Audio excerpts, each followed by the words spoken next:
Hello दोस्तों, हम आपका अपनी यूट्यूब चैनल एग्ज़ाम डेज में स्वागत करते हैं। तो यहाँ पर हम भारतीय संविधान पर चर्चा कर रहे थे। तो आज हमारा जो सेशन है भारतीय संविधान की जो विशेषताएं हैं उन पर जो है चर्चा है, और उसके साथ जो है प्रमुख जो समितियाँ हुई थी उन पर चर्चा, जो महिला सदस्य थी उन पर चर्चा, उद्देशिका पर चर्चा, प्रस्तावना पर चर्चा और उसके बाद प्रारूप समिति विशेष। ठीक है, तो चलिए हम वीडियो देखते हैं। तो भारतीय संविधान विशेषताएं, ठीक है। तो भारतीय संविधान की कुछ विशेषताएं आपको पता ही हैं, लेकिन हमारी जिम्मेदारी है कि आपको बताना। भारतीय संविधान विश्व में सबसे लंबा लिखित संविधान है, विस्तृत संविधान है, सबसे विस्तृत, सबसे लंबा, सबसे बड़ा जो है लिखित संविधान किस देश का है? तो भारत देश का संविधान है।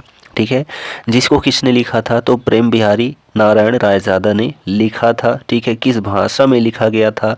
तो अंग्रेजी भाषा में लिखा गया था। जो भारतीय संविधान है इसका हिंदी रूपांतरण बाद में किया जाता है। ठीक है, लेकिन इसको प्रारूप किसने तैयार किया था?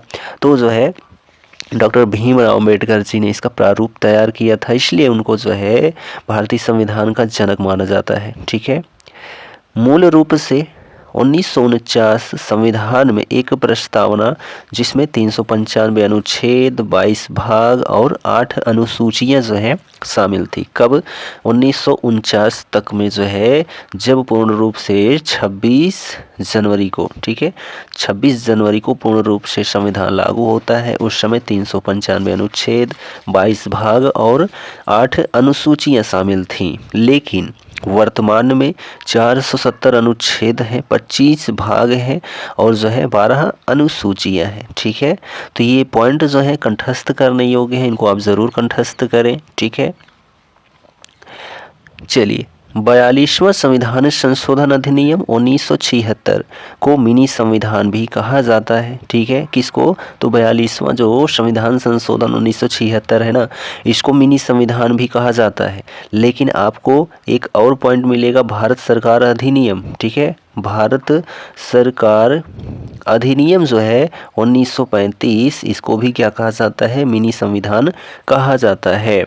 भारतीय संविधान को संवैधानिक सभा द्वारा अपनाया गया था। संवैधानिक सभा द्वारा जो है भारतीय संविधान को अपनाया गया था। भारत का संविधान न तो लचीला है, यानी कि इतना भी ढीला नहीं है, और न ही इतना कठोर है। ठीक है, दोनों का मिला जुला रूप है जो भारतीय संविधान है। ठीक है, यह भारत को एक संपूर्ण प्रभुत्व संपन्न एवं लोकतंत्रात्मक गणराज्य घोषित करता है। ठीक है, कौन?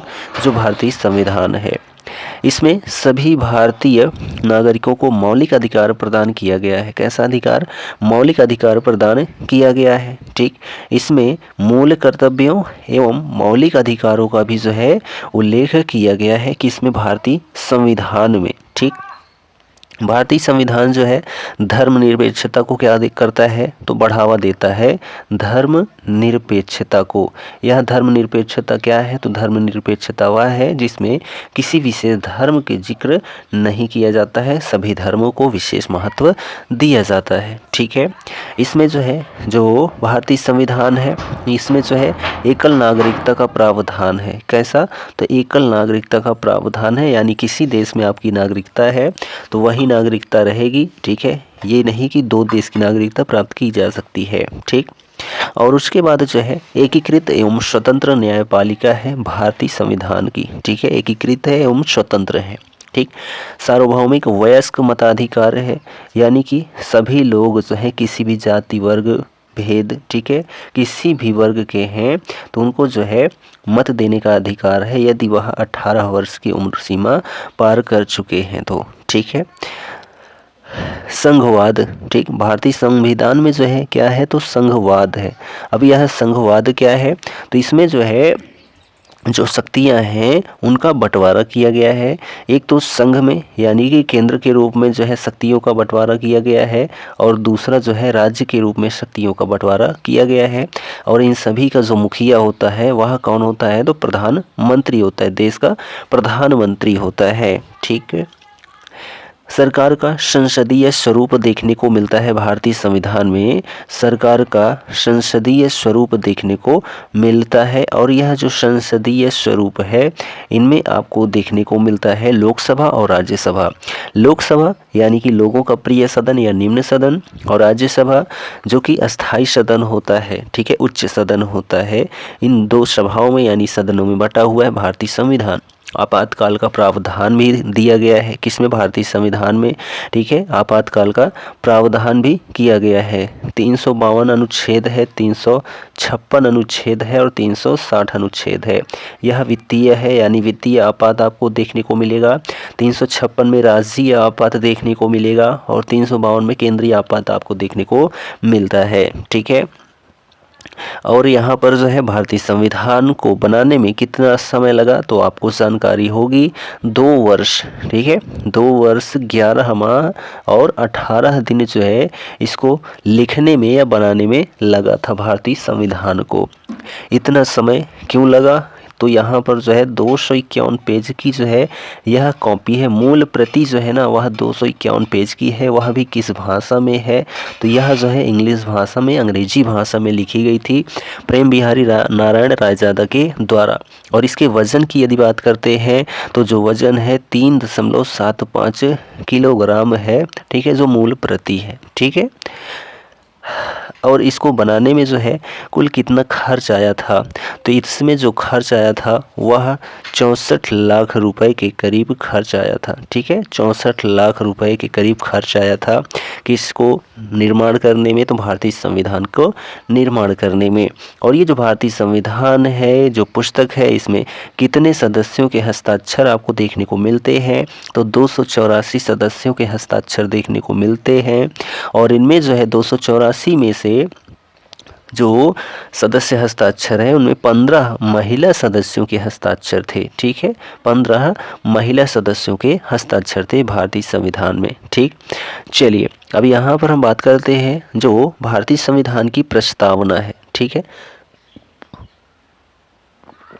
13 दिसंबर 1946 को जवाहरलाल नेहरू ने संविधान सभा में उद्देश्य प्रस्ताव प्रस्तुत किया जिसमें संविधान की भावी रूपरेखा को तैयार किया गया, प्रस्तुत किया गया, ठीक। उद्देश्य प्रस्ताव पर विचार विमर्श के बाद 22 जनवरी 1947 को इसे सर्वसम्मति ने पास कर दिया जाता है। केशवानंद भारती बनाम केरल राज्य या केरल जो है राज्यवाद 1973 के अनुसार उद्देशिका संविधान का अंग है पर इसे न्यायालय में कानूनी दर्जा प्राप्त नहीं है कि उसको तो उद्देशिका को, ठीक है। उद्देशिका को संविधान की आत्मा और संविधान निर्माताओं के मन की कुंजी कहा गया है। किसको, उद्देशिका को संविधान की आत्मा कहा गया है, संविधान निर्माता के मन की कुंजी कहा गया है उद्देशिका को। इसी परिप्रेक्ष्य में संवैधानिक अधिनियमों की व्याख्या की जा सकती है। उद्देशिका में प्रयुक्त हम भारत के लोग, क्या, हम भारत के लोग, आपको कुछ याद हो ना हो लेकिन इतना याद हो, हम भारत के लोग जो है उद्देशिका में प्रयुक्त किया गया है। शब्द से स्पष्ट है कि भारत की संप्रभुता भारत की जनता में निहित है। भारत एक गणतंत्र देश है या गणतंत्र राष्ट्र है। इसका अर्थ यह है कि भारत का राष्ट्राध्यक्ष निर्वाचित होगा, न कि आनुवंशिक होगा। आनुवंशिक का मतलब जैसे आज कोई है तो उसका पुत्र या उसका सगा संबंधी ही कुछ होगा, तो ऐसा सिस्टम नहीं है। 42वें संविधान संशोधन 1976 द्वारा उद्देशिका में समाजवादी, पंथ निरपेक्ष शब्द जोड़े गए तथा राष्ट्र की एकता एवं अखंडता से जो है प्रतिस्थापित किया गया। किसके द्वारा तो 42वें संविधान संशोधन अधिनियम 1976 के द्वारा, जिसे मिनी संविधान भी कहा जाता है। पंथ निरपेक्ष, समाजवादी, ठीक है, इन शब्दों को जोड़ा गया था। उद्देशिका में संविधान के अंगीकरण की जो तिथि है 26 नवंबर 1949 है, जिसको संविधान दिवस के रूप में मनाया जाता है या विधि दिवस के रूप में मनाया जाता है, जो कि डेट आज ही है 26 नवंबर, ठीक। इसी कारण 26 नवंबर को भारत में विधि दिवस या संविधान निर्मात्री दिवस या संविधान दिवस के रूप में मनाया जाता है। नागरिकता, निर्वाचन, अंतरिम संसद, अल्पकालिक और परिवर्ती उपबंध जैसे कुछ अनुच्छेद संविधान की स्वीकृति के तुरंत पश्चात अर्थात 26 नवंबर 1949 को ही लागू कर दिए जाते हैं। ठीक, अब यहाँ पर हम देखते हैं उद्देशिका, जो भारतीय संविधान की उद्देशिका है, ठीक है, उसको हम देखते हैं, जिसको संविधान की आत्मा कहा जाता है। हम भारत के लोग हैं, इतना जो है आपको याद तो होना चाहिए, हम भारत के लोग। भारत को एक संपूर्ण प्रभुत्व संपन्न, समाजवादी, पंथ निरपेक्ष, लोकतंत्रात्मक गणराज्य बनाने के लिए तथा उसके समस्त नागरिकों को सामाजिक, आर्थिक और राजनीतिक न्याय, विचार, अभिव्यक्ति, विश्वास, धर्म और उपासना की स्वतंत्रता, प्रतिष्ठा और अवसर की समता या समानता प्राप्त कराने के लिए तथा उन सब में व्यक्ति की गरिमा और राष्ट्र की एकता और अखंडता सुनिश्चित करने वाली बंधुता बढ़ाने के लिए दृढ़ संकल्प होकर अपनी इस संविधान सभा में आज तारीख 26 नवंबर 1949 जो कि मिति माघ शीर्ष शुक्ल सप्तमी संवत 2006 विक्रमी को एतद द्वारा इस संविधान को अंगीकृत, अधिनियमित और आत्मार्पित करते हैं। तो यह जो है आपको अच्छे से पता होना चाहिए, ना याद हो चलेगा, लेकिन इसमें जो महत्वपूर्ण बिंदु हैं उनको आपको जरूर पता होना चाहिए, क्योंकि इसमें से पूछ लिया जाता है कि उद्देशिका में किस शब्द को नहीं जोड़ा गया है। ठीक है, तो ये जरूर आप ध्यान रखें। ठीक, चलिए 26 जनवरी 1950 को संपूर्ण संविधान लागू हुआ और उसी दिन जो है भारत एक गणराज्य घोषित हुआ। कब? 26 जनवरी 1950 को। संविधान सभा की प्रमुख समितियां एवं उसके अध्यक्ष, तो देखिए संचालन समिति के जो अध्यक्ष थे वह डॉक्टर राजेंद्र प्रसाद जी थे। ठीक, संघ संविधान समिति के जो अध्यक्ष थे पंडित जवाहरलाल नेहरू थे।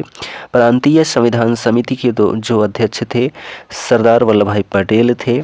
संघ शक्ति समिति के जो अध्यक्ष थे पंडित जवाहरलाल नेहरू थे। प्रारूप समिति के जो अध्यक्ष थे डॉक्टर भीमराव अंबेडकर जी थे। ठीक है, तदर्थ झंडा समिति के अध्यक्ष डॉक्टर राजेंद्र प्रसाद, वित्त एवं स्टाफ समिति के अध्यक्ष एन सिन्हा, मूल अधिकार उप समिति के जो अध्यक्ष थे जीवी कृपलानी साहब थे। अल्पसंख्यक उप समिति के, ठीक है, अध्यक्ष HC मुखर्जी, प्रक्रिया नियम समिति के डॉक्टर राजेंद्र प्रसाद, कार्य संचालन समिति के जो है डॉक्टर KM मुंशी जो है अध्यक्ष थे। अब यहाँ पर जो 15 महिलाएं सदस्य थी जो हस्ताक्षर की थी भारतीय संविधान पर, ठीक है, वह कौन कौन है? कमला चौधरी, मालती चौधरी, रेणुका राय, विजया लक्ष्मी पंडित, राजकुमारी अमृता कौर, अम्मू स्वामीनाथन, बेगम एजाज रसूल, जी दुर्गाबाई, ठीक है, जी दुर्गाबाई और लीला रे, ठीक, पूर्णिमा बनर्जी, सरोजिनी नायडू, सुचेता कृपलानी, एनी मैस्करीन, दक्षानी वेल्यादुन, हंसा मेहता, ये सभी जो है क्या है संविधान सभा की 15 महिला सदस्य हैं। ठीक है, चलिए अब यहाँ पर हम देखते हैं प्रारूप समिति के जो सदस्य हैं। तो डॉक्टर भीमराव अंबेडकर जो है ये प्रारूप समिति के अध्यक्ष हुए थे। N गोपालस्वामी अयंगर थे, ठीक है, जो कि प्रारूप समिति के सदस्य हैं। ठीक है, अल्लादी कृष्णा स्वामी अय्यर थे। कन्हैया लाल माणिक लाल मुंशी, ठीक है, जिनको डॉक्टर KM मुंशी के नाम से जाना जाता है। सैयद मोहम्मद सादुल्ला भी थे प्रारूप समिति के सदस्य। N माधव राव भी थे। इन्हें BL मित्रा के स्थान पर नियुक्त किया गया था, N माधव राव को। ठीक, और DP खेतान थे प्रारूप समिति के सदस्य के रूप में। 1948 में इनकी मृत्यु के बाद TT कृष्णामाचारी को जो है नियुक्त किया गया था प्रारूप समिति के सदस्य के रूप में। ठीक, तो यहाँ पर हम लोगों ने देखा भारतीय संविधान की विशेषता, उद्देशिका, प्रस्तावना और प्रारूप समिति, प्रमुख जो समितियाँ हैं, और उसके बाद जो 15 महिला सदस्य हैं। तो यह वीडियो आपको कैसा लगा कमेंट करके ज़रूर बताएं और अपने दोस्तों में शेयर ज़रूर करें, और चैनल पर नए हैं तो चैनल को सब्सक्राइब भी कर लीजिए, क्योंकि आपको डेली बेस्ड कंटेंट मिलता रहता है आपके ज्ञान और एग्ज़ाम दोनों के लिए। हम मिलते हैं अगले वीडियो में, तब तक के लिए जय हिंद, goodbye and take care.